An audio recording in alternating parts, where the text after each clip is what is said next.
আলুর চিপস খেতে সবারই ভালো লাগে, কিন্তু আলুর চিপস তৈরি করতে সবার কাছে কঠিন মনে হয়। একদমই সহজ একটা পদ্ধতি, কোনো কঠিন না।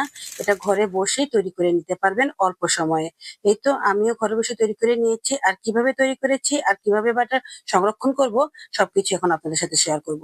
আসসালামু আলাইকুম, কেমন আছেন সবাই? আশা করি ভালো আছেন। আলহামদুলিল্লাহ, আমিও ভালো আছি। এখানে আমি বড় বড় সাইজের 4-5টা আলু নিয়ে নিয়েছি। তো একদম বড় বড় সাইজের নিলে একটু ভালো হয়, আর চিপসটাও অনেক ভালো হয়, মানে বড় বড় হয়ে অনেকগুলো তৈরি হয়। আমি কিন্তু নতুন আলুটাই নিয়েছি, কারণ নতুন আলু দিয়ে অনেকে বলে চিপস হয় না। তো আমি আজকে দেখাবো যে নতুন আলু দিয়েও কিন্তু চিপস হয়। তো যাই হোক, এই তো আলুগুলোকে আমি পাতলা পাতলা করে একদম কেটে নিয়েছি। আর এখন এগুলোকে আমি ভালো করে ধুয়ে নেব।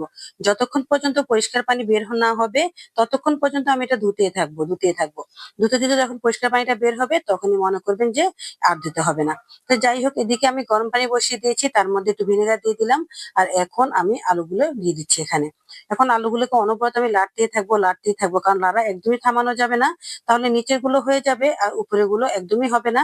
এতে করে পরে যখন উল্টিয়ে দিবেন, তখন নিচের গুলো বেশি সিদ্ধ হয়ে যাবে। তো যাই হোক, এখন আলুটা সিদ্ধ করে দেওয়া যাবে না। আপনি যখন আলুটা একটু গরম হয়ে উঠবে, একটু বুদবুদ হয়ে উঠবে, তখনই আপনি হাত দিয়ে দেখবেন যে একটা আলু এভাবে ভাঁজ করা যায় কিনা। এভাবে যখন দেখবেন অনায়াসে ভাঁজ করা যায়, তখনই বুঝে নেবেন যে আলুটা হয়ে গেছে। এটা হচ্ছে একটা সুন্দর টিপস, কারণ এই টিপসটা জানা থাকলে আলুর চিপসটা অনেক সুন্দর হয়। তো যাই হোক, আমি দেখেছি যে আমার ভাঁজটা ঠিক মতো হয়ে যাচ্ছে। অনায়াসে, অল্পতে কোনো হার্ড হচ্ছে না, একদম নরম ভাবে হয়ে যাচ্ছে। তখনই আমি একটা তয়লা বিছিয়ে আলুগুলো তুলে নিয়েছি। এদিকে আমি ফ্যানটাও ছেড়ে দিয়েছি, তার মধ্যে আবার টিস্যু দিয়ে আমি চেপে চেপে পানিগুলো তুলে নিচ্ছি। আলুর গায়ে পানি লেগে থাকলে ভাজতে অনেকটাই দেরি হবে। তো আমি ভালো করে শুকিয়ে নিয়েছি, তো শুকানো হয়ে গেছে। আর এখন এগুলোকে আমি একটু তেলে ভেজে নেব। সত্যি বলতে এই আলুর চিপসটা এত মজা হয় খেতে, কি বলবো। এটা কিন্তু আপনি বানিয়ে সংরক্ষণ করে রেখেও দিতে পারেন অনেকদিন।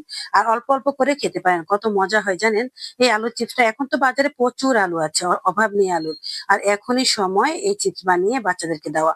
তো যাই হোক, এই তো এখন আলুগুলোকে আমি দিয়ে দিয়েছি তেলের মধ্যে। আর এখন শুধু আমি লাড়তেই থাকবো, লাড়ানো একদমই থামানো যাবে না। তাহলে উপরে নিচে সমানভাবে হবে না। তো যাই হোক, যখন এতটুকু পরিমাণ হয়ে এসেছে, তখনই আমি আলুগুলোকে তুলে একটা স্ট্যান্ডের উপর দিয়ে দিয়েছি। এই স্ট্যান্ডের উপর দিয়েছি কারণ এখান থেকে তেলটা ঝরে যাবে। এখন আমি আবার কয়েকটা আলু দিয়ে দিচ্ছি। এরকম করে করে আমি সবগুলো আলু এভাবে ভেজে নেব অল্প অল্প করে। আর তারপরে দেখবেন এটার আসল কাজটা। সত্যি বলতে এই কাজটা কেন করছি সেটা কিছুক্ষণ পরেই আপনাদেরকে বলবো। এই তো আলুগুলো সবগুলো ভাজা হয়ে গেছে। আর এখন আমি এগুলো তেল ঝরিয়ে নিয়েছি, ঠান্ডা করে নিয়েছি। এখন সবগুলো একসাথে আমি দিয়ে দিয়েছি।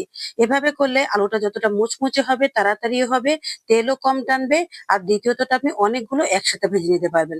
তো যাই হোক, এই তো আমার তেলটা ঝরানো হয়ে গেছে। এখন আমি আবার দিয়ে দিচ্ছি। এখন সবগুলো আলু আমি একসাথে দিয়ে দেবো। এখন অনেকগুলো আলু একসাথে ভাজলে কোনো অসুবিধা হবে না। একটা গায়ে একটা লেগেও যাবে না, আর মুচমুচেও হবে। তো যাই হোক, এখনো অনবরত লাড়তেই হবে, থামানো যাবে না লাড়া। কারণ এই আলুর চিপস বানাতে গেলে লাড়া থামাতে গেলেই একদম সব শেষ। মানে একদিক পুড়ে যাবে আর একদিক ভালো থাকবে। তো যাই হোক, এই তো আমি অনবরত লেড়েই যাচ্ছি। লাড়তে লাড়তে দেখেন কত সুন্দর হয়ে হয়ে আসছে। এখন কিন্তু একদমই সময় লাগবে না, অল্প সময়ে এখন আলুগুলো ভাজা হয়ে গেছে। আর এখন তুলে নিয়েছি।